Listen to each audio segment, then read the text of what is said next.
Hello everyone, welcome to Destiny Commerce Academy. देखिए, आज की जो अपनी यूनिट है वो है बिजनेस सर्विस के रिगार्डिंग। हम पढ़ने वाले हैं इस यूनिट को और अब तक 55 वीडियोज़ आ चुकी हैं और टोटल 65 वीडियोज़ हैं, यानी कि 65 वीडियो टोटल आनी है, जिसमें से 55 आ चुके हैं, तो 10 ही वीडियो रहती है वो आ जाएगी।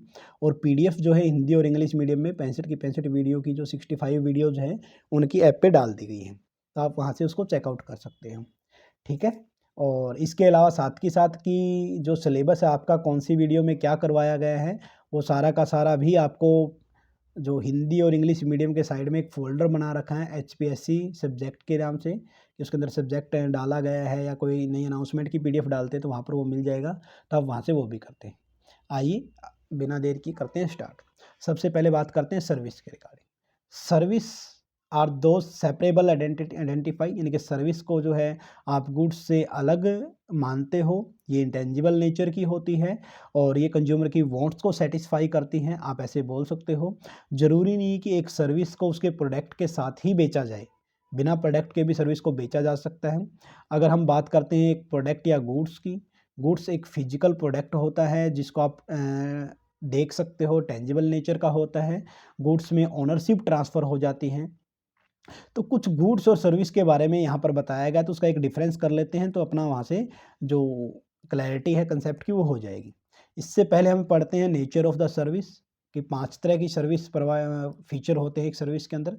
पहले आता है सर इंटेंजिबिलिटी होती है, मतलब सर्विस को आप टच नहीं कर सकते, देख नहीं सकते, सिर्फ महसूस किया जा सकता है। इनकंसिस्टेंसी मतलब डिफरेंट कस्टमर जो है अलग अलग तरह की सर्विस की डिमांड करते हैं। इनसेपरेबिलिटी कि सर्विस का प्रोडक्शन और कंजप्शन एक ही टाइम पे होता है। पेरिसेबल नेचर या इन्वेंट्री बोल सकते हो आप इसका, मतलब इसको स्टोर नहीं किया जा सकता। इन्वॉल्वमेंट का मतलब होता है कि जब एक सर्विस डिलीवर करता है व्यक्ति, तो उसके उसी टाइम कंज्यूमर को वहाँ पर प्रेजेंस होना ज़रूरी है।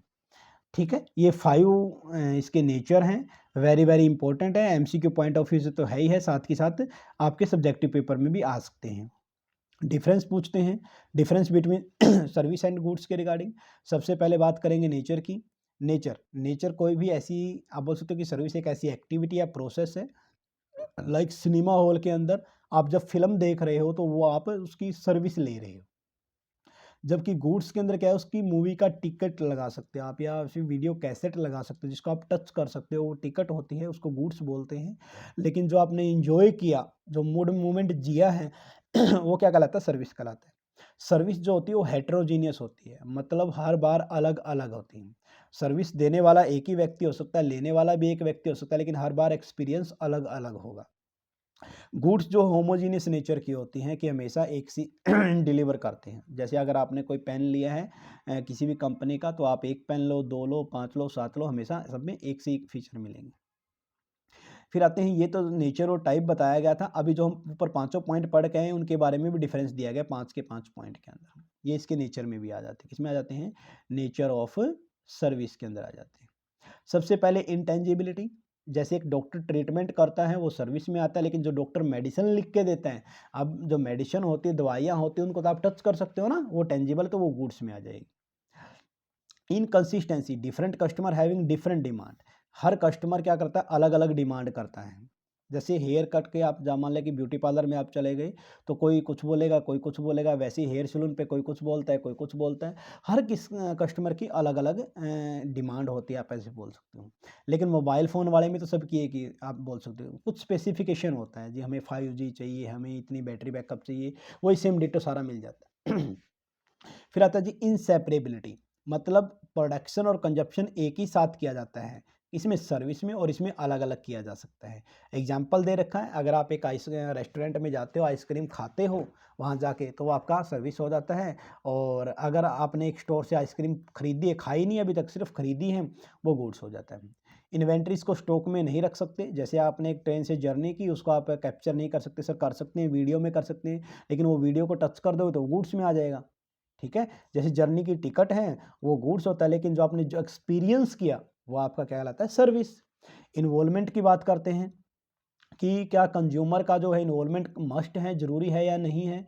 तो पार्टिसिपेशन जो होता है, पार्टिसिपेशन कंज्यूमर का सर्विस, जब सर्विस डिलीवर करेंगे तो मस्ट है, ज़रूरी होना है, लेकिन इसके अंदर पार्टिसिपेशन ज़रूरी नहीं है। जैसे एक मैन्युफैक्चरर कार बनाता है तो उसी टाइम खरीदने वाला ज़रूरी नहीं है, लेकिन अगर एक फ़ास्ट फूड पे आपको सेल्फ सर्विस लेनी है, फ़ास्ट फूड खाना तभी बनता है जब आप आप बोल सकते हो कि जब आपको कंज्यूम करना है, उसके ऊपर जाओगे, है ना? सेल्फ सर्विस के रिगार्डिंग हम बात करते हैं। फिर आता है जी इसके पाँचों पॉइंट याद रखने हैं, फिर इसके टाइप के बारे में बात करेंगे। तो इसके 3 टाइप दे रखे हैं, सर्विस 3 तरह की हो सकती है। एक होती है जी बिज़नेस सर्विस, कि कोई भी बिज़नेस जो है वो आइसोलेशन में नहीं जी सकता, कहने का मतलब है कि वो अकेला नहीं रह सकता जी। बिज़नेस के लिए क्या ज़रूरी है? बिज़नेस के लिए बैंकिंग की फैसिलिटी, इंश्योरेंस की, ट्रांसपोर्टेशन की, वेयरहाउसिंग की, कम्युनिकेशन की, ये सारी फैसिलिटी चाहिए। इन्हीं फैसिलिटी के थ्रू वो पैसा को राइज़ करता है, फिर उसका यूटिलाइज़ेशन करता है, अपने बिज़नेस को ग्रो करता है। तो इस टाइप सभी बिज़नेस एक्टिविटी परफ़ॉर्म करने के लिए परफ़ॉर्म की जाती है, उसको बिज़नेस सर्विस बोलते हैं। तो बिज़नेस सर्विस के अंदर क्या-क्या आता है? Banking, insurance, transportation, warehousing, communication, ये आप बोल सकते हो। फिर आता है सोशल सर्विस। सोशल सर्विस के रिगार्डिंग दिया गया है, जैसे लाइक जो आपकी पुअर्टी सेक्शन होता है या जो वीकर सेक्शन होता है, उनका स्टैंडर्ड ऑफ लिविंग को राइज करना, उनके बच्चों को फ्री एजुकेशन देना, हेल्थ सर्विस प्रोवाइड करना, हाइजीनिक कंडीशन प्रोवाइड करना, ये मोस्टली काम एनजीओ द्वारा किए जाते हैं, नॉन गवर्नमेंट ऑर्गेनाइजेशन भी करती है, तो उसको बोलते हैं सोशल सर्विस के रिगार्डिंग, सरकार द्वारा भी किए जाते हैं काम। ठीक है? जैसे आयुष्मान ये जो हेल्थ पॉलिसी है उसके रिगार्डिंग आप बोल सकते हो। इसके बाद पर्सनल सर्विस। पर्सनल सर्विस वो सर्विस विच आर एक्सपीरियंस, जो हर पर्सन अलग-अलग फ़ील करता है। ठीक है? हर पर्सन क्या करता है? अलग-अलग फ़ील करता है। This service can not consistent, जो एक सी नहीं, इनकंसिस्टेंसी का ये फीचर यहाँ पर डाल दिया जाता है। ये डिपेंड करती है सर्विस प्रोवाइडर के ऊपर भी। जैसे टूरिज़्म सर्विस आपने देखा हो, अगर आप टूर पर जाते हो बार-बार, तो हर बार आप देखते हो कि अगर एक कंपनी से जो आपने कैब बुक करवाई है, ओला से करवाई है, किसी और से करवाई है, उबर से करवाई है, तो हर किसी का अपना एक्सपीरियंस होता है। तो वो क्या कहलाता है? Personal service.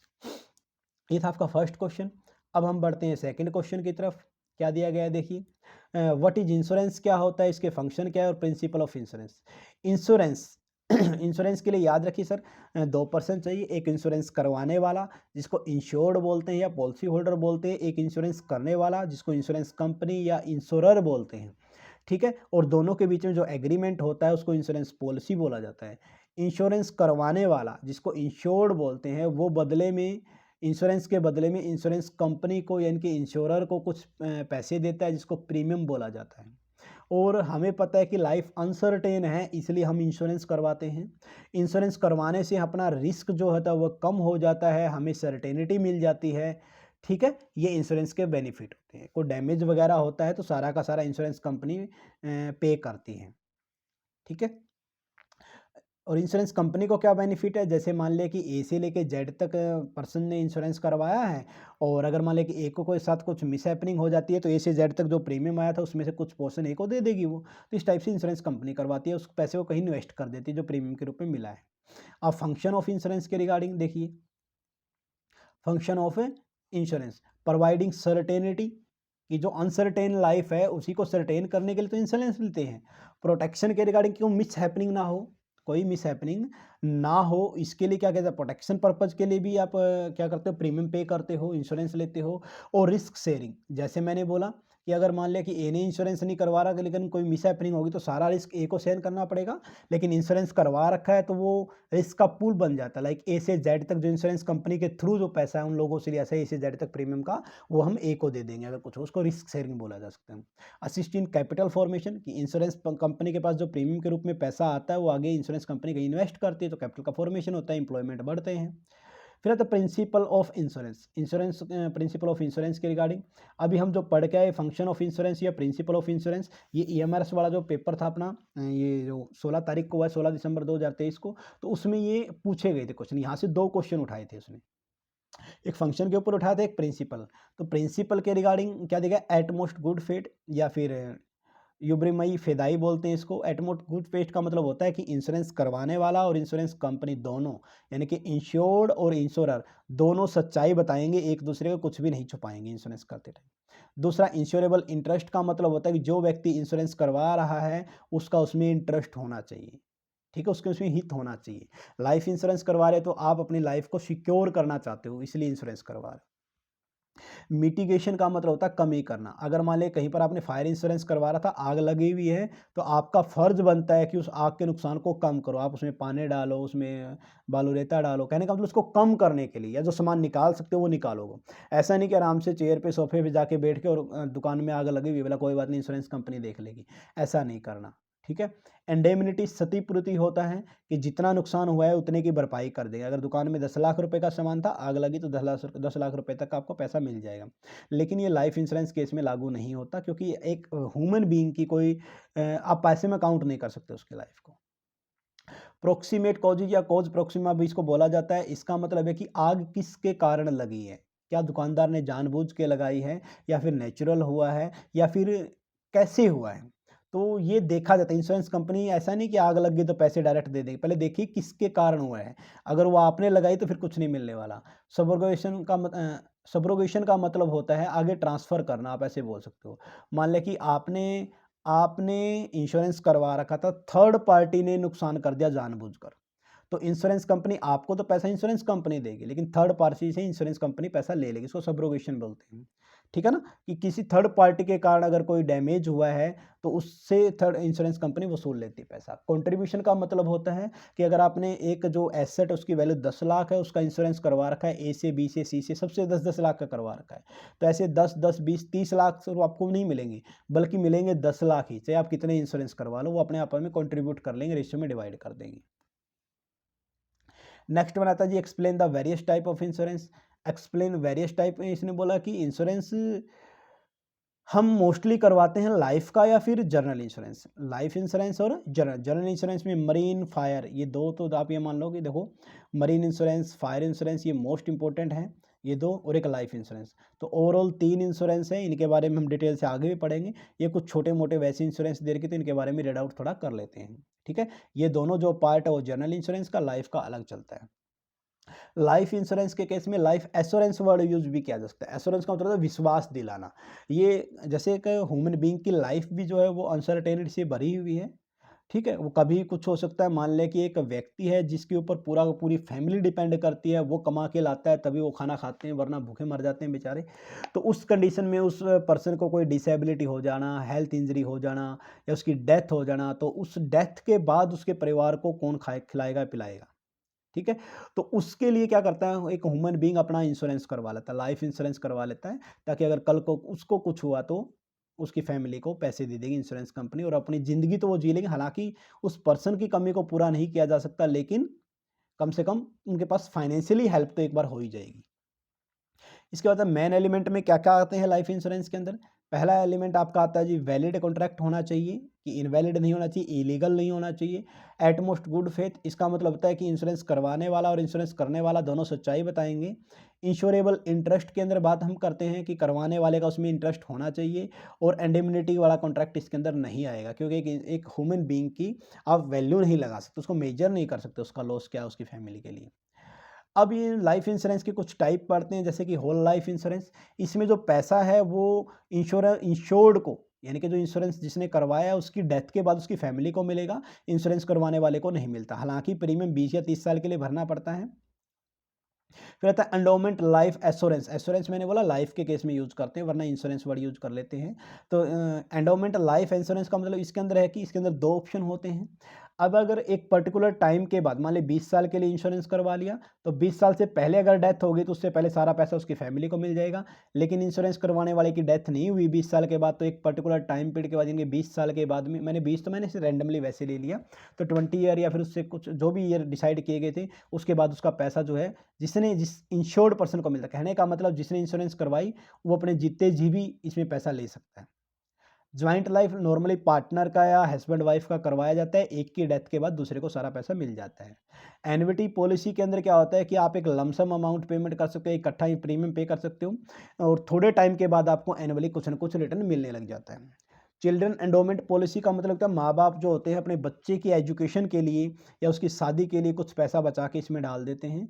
तो जब उनकी एजुकेशन की नीड होगी तब यहाँ से पैसा निकाल सकते हैं, या फिर मैरिज के टाइम निकाल सकते हैं, और कुछ टाइम पीरियड के लिए माँ बाप प्रीमियम भरते हैं। लेकिन अगर मान लें 1-2 किस्त ही भरी और माँ बाप की डेथ होगी, तो फिर आगे प्रीमियम नहीं भरना पड़ता, बल्कि सारा पैसा बच्चों को मिल जाएगा। नेक्स्ट वन हम बात करेंगे जनरल इंश्योरेंस के रिगार्डिंग। किसके regarding? General insurance. General insurance other than life insurance को हम जनरल इंश्योरेंस बोलते हैं। आइए वन बाय वन इसको रीड आउट करते हैं। जैसे बर्गलरी इंश्योरेंस, ये चोरी के रिगार्डिंग होता है। अब वो चोरी कैसे हो सकती है, लाइक थेफ्ट के रिगार्डिंग या फिर हाउस ब्रेकिंग के रिगार्डिंग, या कोई भी ऐसा इवेंट हो जिसमें पर्सनल प्रॉपर्टी को नुकसान हुआ है, ठीक, कोई चोर सामान उठा के ले गए हैं, वो आपका इस इंश्योरेंस के अंदर आ जाता है। इंश्योरेंस करवाते टाइम इंश्योरेबल इंटरेस्ट होना चाहिए, और जब ये घटना हुई, ठीक है, सॉरी, लॉस के टाइम ऐसा इंश्योरेंस होना चाहिए कि जब ये घटना हुई उस टाइम आपका इंटरेस्ट, उस टाइम जो इसका ओनर होता है उसी को पैसा मिलेगा। करवाने टाइम कौन गया था उसका कोई मैटर नहीं है जी, ठीक है। और cause of principle of cause Proxima का मतलब होता है भाई किसके कारण ये लॉस हुआ है, ये इंश्योरेंस कंपनी पहले डिसाइड करेगी, देखेगी। जेन्युइन रीजन होगा तभी पैसे मिलेंगे, वरना नहीं मिलेंगे। कहीं खुद ही करके खुद के घर में खुद ही चोरी करवा लो।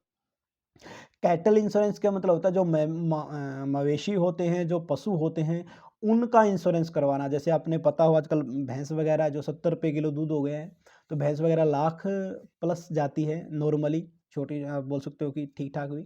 वैसे तो 5 लाख, 10 लाख, 20 लाख, 25 लाख रुपए तक की भी वैसे होती हैं। तो कैटल इंश्योरेंस का मतलब होता है कि जब वो प्रेगनेंसी के टाइम में या कोई बीमारी आ जाए, एक्सीडेंट में उनकी डेथ हो जाए, तो उसके ओनर को वो पैसा मिल जाता है। कैटल इंश्योरेंस पशुओं के लिए होता है। क्रॉप इंश्योरेंस फसल के लिए, लगा अकाल हो गया, बाढ़ आ गई, तो उसके कारण जो फसल को नुकसान हो उसके बदले में जो पैसा मिलता है वो क्रॉप इंश्योरेंस होता है। स्पोर्ट इंश्योरेंस ये है ना, प्रोफेशनल के लिए नहीं होता, प्रोफेशनल स्पोर्ट्स पर्सन के लिए नहीं होता, बल्कि जो नए नो सीखिए हैं, जो नए नए अभी सीख रहे हैं, ठीक है, स्पोर्ट्स खेलना सीख रहे हैं। जैसे आप क्रिकेट खेलना सीख रहे हो, तो बॉल के कारण जो आपका नुकसान होगा स्टार्टिंग में, ठीक है, तो उसके कारण या फिर किसी भी रीजन के कारण जो नए नए सीखते हैं, उनके कारण जो स्पोर्ट्स पर्सन होते हैं, उनकी हेल्थ इंजरी से बचने के लिए, उनके रिगार्डिंग, ये जैसे बैडमिंटन के रिगार्डिंग है, तो ये स्पोर्ट इंश्योरेंस करवाया जाता है। अमृत्य सेन शिक्षा योजना, ये सिर्फ रीड आउट करनी है जो बच गई है। अमृत्य सेन में क्या है, सच डिपेंडेंट चिल्ड्रन के लिए ये योजना, ये पॉलिसी है। और राजेश्वरी महिला कल्याण बीमा योजना महिलाओं के लिए रिगार्डिंग है ये। हेल्थ के लिए हेल्थ इंश्योरेंस, और मोटर व्हीकल के लिए मोटर व्हीकल इंश्योरेंस, ठीक है। लेकिन ये तो थोड़ा सा, अब मेन जो क्वेश्चन आता है लाइफ इंश्योरेंस, फायर इंश्योरेंस और मरीन इंश्योरेंस के अंदर डिफरेंस कर लेते हैं। पहला पढ़ते हैं जी लाइफ इंश्योरेंस की रिगार्डिंग। क्या दिया गया है लाइफ इंश्योरेंस की regarding? Subject matter of insurance, ये ह्यूमन लाइफ को प्रोटेक्ट करता है सर। ये किसी भी प्रॉपर्टी एसेट को प्रोटेक्ट करता है। मरीन का मतलब होता है समुद्र, तो समुद्र जैसे शिप जहाज को, कार्गो सामान को, फ्राइट भाड़े को, इनका इंश्योरेंस करवाया जा सकता है, इस तीनों का, ठीक है। पर्पज क्या होता है, लाइफ इंश्योरेंस में प्रोटेक्शन तो होता ही होता है, साथ में इन्वेस्टमेंट भी होती है। इसका एक एग्जाम्पल हम एंडोमेंट पॉलिसी वाला पढ़ चुके हैं, यहाँ लिख सकते हो आप। जबकि फायर इंश्योरेंस में सिर्फ प्रोटेक्शन होगा, आपके पैसे इन्वेस्ट नहीं होंगे। इसी तरह मरीन में भी। फिर आता है इंश्योरेबल इंटरेस्ट कब होना चाहिए। इंश्योरेबल इंटरेस्ट कब होना चाहिए, इसमें तो दोनों टाइम होना चाहिए, सॉरी स्टार्टिंग में होना चाहिए। जब इंश्योरेंस पॉलिसी करवाओ तब इंश्योरेबल इंटरेस्ट होना चाहिए, क्योंकि उसकी डेथ के बाद उसके पैसे जो है फैमिली को मिल जाएंगे। तो पैसे मिलने के टाइम में वो व्यक्ति जिसका इंश्योरेंस करवाया गया वो जिंदा है या नहीं है उसका कोई मैटर नहीं है। इसके अंदर फायर में दोनों टाइम होना चाहिए, और मरीन के अंदर एंड में होना चाहिए सर, कि जब सामान जहाज डूबेगा तब वो किसका सामान था उसके रिगार्डिंग। नेक्स्ट में आता है जी पॉलिसी अमाउंट के रिगार्डिंग। पॉलिसी के अमाउंट कोई कितनी भी अमाउंट हो सकती है, करोड़ों में भी हो सकती है, कोई पहले से प्री फिक्स नहीं है जी पॉलिसी अमाउंट तो, ठीक है। इसमें can not be more than the value subject. मान ले कि अगर आपके पास एसेट जो 10 लाख रुपए की थी, 10 लाख से ज़्यादा आपको पैसा नहीं मिलेगा। सेम डिटो इसके अंदर। अच्छा जी, एक चीज़ और क्या ध्यान रखनी है कि फायर के अंदर जो है हिस्टोरिकल कॉस्ट आपको मिलेगा पैसा, उसकी वैल्यू हिस्टोरिकल कॉस्ट वैल्यू होती है, और इसमें मार्केट वैल्यू ली जाती है। बस ये ध्यान रख लेना उस गुड्स की। ड्यूरेशन ये 5 से 30 साल के लिए, 1 साल के लिए होता है। और ये या तो 1 साल के लिए होता है नॉर्मली, या फिर ये वॉयज यात्रा, आप कहीं पर जा रहे हो समुद्र के रास्ते अमेरिका जा रहे हो, और आपको मान लिया कि 1 साल से 1 महीना ज़्यादा लगे, 13 महीने लगे, तो फिर 13 महीने के अंदर काउंट किया जाएगा ये, ठीक है। नेक्स्ट वन आता है फिर इसके बाद इंडेमनिटी। इंडेमनिटी कंसेप्ट कहाँ पर लागू होता है, क्षतिपूर्ति मतलब नुकसान की भरपाई। सर यहाँ पर ह्यूमन बीइंग के नुकसान की भरपाई नहीं कर सकते, यहाँ पर कर सकते हैं, यहाँ पर कर सकते हैं। मेजरमेंट ऑफ लॉस, क्योंकि सर नुकसान का आकलन नहीं कर सकते एक व्यक्ति की, आप क्या उसकी कीमत लगाओगे, आप लगा ही नहीं पाओगे। तो इसलिए नॉट पॉसिबल है, इसमें पॉसिबल है, इसमें पॉसिबल है। सरेंडर वैल्यू, एक लाइफ इंश्योरेंस की सरेंडर वैल्यू आप निकाल सकते हो। सरेंडर वैल्यू क्या होता है? बिफोर द मैच्योरिटी पीरियड अगर आप इंश्योरेंस कंपनी को बोलते हैं कि हमें आगे कॉन्ट्रैक्ट नहीं करना तो कुछ पैसा हमें दे दो, तो जो पैसा मिलेगा उसको सरेंडर वैल्यू बोलते हैं।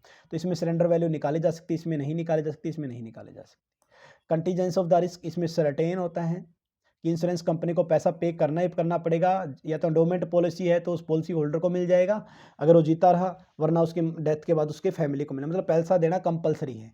जबकि इनमें नुकसान होगा तो पैसा मिलेगा, वरना नहीं मिलता। और आज का अपना जो लास्ट क्वेश्चन आ जाता है जी, वो write a note on the flowing communication service, telecom service, transportation, warehousing के रिगार्डिंग है। सबसे पहले हम बात करते हैं कम्युनिकेशन सर्विस के रिगार्डिंग। आइए, कम्युनिकेशन सर्विस, इसने बोला सर कोई भी बिजनेस जो है वो आइसोलेशन में नहीं जी सकता। हर बिजनेस को अपने सप्लायर, अपने कस्टमर, अपने कंपटीटर से बात करने के लिए, उन पे नज़र रखने के लिए, उनकी day to day activity control करने के लिए कम्युनिकेशन नेटवर्क को इस्टेब्लिश करना पड़ता है अपने एक ऑर्गेनाइजेशन में। तो कम्युनिकेशन है वो वेरी एफिशिएंट होना चाहिए, एक्यूरेट होना चाहिए, फास्टेस्ट होना चाहिए। आजकल आईटी का युग है, तो आजकल ऑनलाइन है, सोशल मीडिया है, फेसबुक, इंस्टाग्राम, ट्विटर, ठीक है, यूट्यूब वगैरह के थ्रू कहीं भी आप इन सभी नेटवर्क का यूज करके अपने बिजनेस को प्रमोट कर सकते हो, और इस टाइप से काम किया जा सकता है। तो जिस भी बिजनेस का ये कम्युनिकेशन नेटवर्क स्ट्रॉन्ग होगा, उसी को हम क्या बोलते हैं? कम्युनिकेशन सर्विस उसकी बेटर होगी उस ऑर्गेनाइजेशन की। कम्युनिकेशन के बाद में आता है जी टेली कम्युनिकेशन, ये फ़ोन के रिगार्डिंग आता है। आप बोल सकते हो कि आजकल फ़ोन पे जो काम कर, जैसे जियो के कारण कितना फ्री हो गया है, आप कहीं से भी कुछ भी कॉल करके ऑर्डर दे सकते हो। टेलीकॉम, सोच के देखो कि अगर फ़ोन ना हो तो आपकी ज़िंदगी में क्या हो, तो वही सेम डिट्टो बिजनेस के रिगार्डिंग आप मान के चलिएगा, ठीक है। बल्कि इंडिया तो आईटी जो सुपर पावर बनने को है 2025 तक, न्यू जो टेलीकॉम पॉलिसी आई थी 1999 के अंदर, उसके अकॉर्डिंग, या ब्रॉडबैंड पॉलिसी 2004, अब जियो देख लो 5G लॉन्च करने वाले हैं, वो सारा टेलीकॉम सर्विस में आ जाएगा। ट्रांसपोर्टेशन सर्विस के रिगार्डिंग आता है, आप या तो रेल से ट्रांसपोर्ट के अलग अलग अब उसमें मोड होता है, मार्ग है, रेल के थ्रू आप ट्रांसपोर्टेशन कर सकते हो, रोड के थ्रू, एयर के थ्रू, सी के थ्रू। तो ये 4 ट्रांसपोर्टेशन के मोड दे रखे हैं, तो इनका आप यूज़ किया जा सकता है, ठीक है। इन ट्रांसपोर्टेशन के मोड के थ्रू आप कोई भी सामान या पैसेंजर को एक जगह से दूसरी जगह आसानी से भेज सकते हैं। ट्रांसपोर्टेशन में मैटर करती है सर स्पीड एंड सेफ्टी। क्या वर्ड यूज करते हैं? स्पीड एंड सेफ्टी, ये सबसे ज़्यादा ज़रूरी है, ये मैटर करता है, ठीक है। कस्टमर, क्योंकि जो सामान बना लिया वो कस्टमर तक नहीं पहुंचा तो भी प्रॉब्लम है, ठीक है। उसको कस्टमर तक पहुंचाना ही क्या कहलाता है? ट्रांसपोर्टेशन कहलाता है। आजकल ट्रांसपोर्ट से इंफ्रास्ट्रक्चर पर अच्छा खासा पैसा लगाया गया है, आपने देखा हो तो अब नेशनल हाईवे A1 बनाए गए हैं इंडिया के अंदर, जो नितिन गडकरी जी बहुत अच्छा काम कर रहे हैं इसके रिगार्डिंग।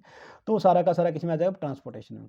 वेयर हाउसिंग, अब सामान को बना दिया, उसमें ट्रक में लोड कर दिया आपने, अब उसको स्टोर करना है, क्योंकि कंजप्शन का टाइम अलग होता है, प्रोडक्शन का टाइम अलग हो सकता है प्रोडक्शन 1 साल के कुछ ही महीने में हो, लेकिन कंजप्शन पूरे साल हो। तो वेयर हाउसिंग में क्या? स्टोर करने के लिए जो गुड्स है उसको स्टोरेज की फैसिलिटी प्रोवाइड करता है। लेकिन आजकल वेयर हाउसिंग भी अपग्रेडेड हो चुके हैं, ऑटोमेटिक हो चुके हैं, ठीक है। आपने कभी भी देखा हो तो लाइक कहीं भी, खासकर डिस्कवरी वगैरह चैनल पर, जैसे कि अमूल कोई भी कंपनी होगी, चॉकलेट कैसे बनती है, या फिर आप जो कुरकुरे आप खाते हो, या कोल्ड ड्रिंक्स कैसे बनती हैं, ठीक है, या फिर मैगी वगैरह कैसे बनती है, आपने बहुत बार देखा भी होगा टीवी वगैरह, डिस्कवरी वगैरह चैनल पे।